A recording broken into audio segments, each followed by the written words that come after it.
తెలంగాణలో కానిస్టేబుల్ పోస్టుల భర్తీకి అడ్డంకి తొలగిపోయింది. గతంలో సింగిల్ బెంచ్ ఇచ్చిన తీర్పును హైకోర్టు డివిజన్ బెంచ్ కొట్టేసింది. దీంతో 15,640 కానిస్టేబుల్ పోస్టుల భర్తీకి అడ్డంకి తొలగింది. ఇదే అంశానికి సంబంధించి మరిన్ని అప్డేట్స్ మా ప్రతినిధి వాసు అందిస్తారు. వాసు, కానిస్టేబుల్ పోస్టుల భర్తీకి అడ్డంకి తొలగినట్లుగా తెలుస్తోంది. ఇప్పుడు అప్డేట్స్ ఏంటి?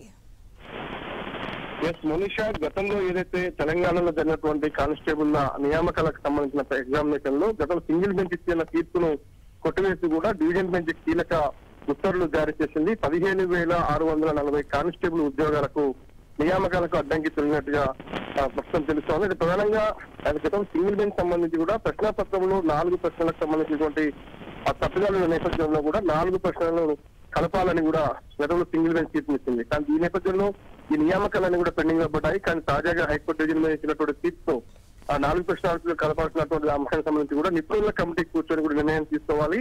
4 వారాల్లో ఈ యొక్క నియామక ప్రక్రియను పూర్తి చేయాలని కూడా స్పష్టమైన ఆదేశాలు జరిగింది. పోలీస్ రిక్రూట్మెంట్ బోర్డు కూర్చోవడం జరిగింది. ఈ నేపథ్యంలో 15,000 పైచిలకు కానిస్టేబుల్ ఉద్యోగాలకు సంబంధించి మాత్రం నియామకాలకు క్లియరెన్స్ లభించినట్టయింది. మొత్తం మీద ఆ యొక్క ఆర్డర్ కి సంబంధించి కూడా ఈ అభ్యర్థులంతా కూడా ఆనందం చేసే పరిస్థితి కొనసాగుతాం. మనిషి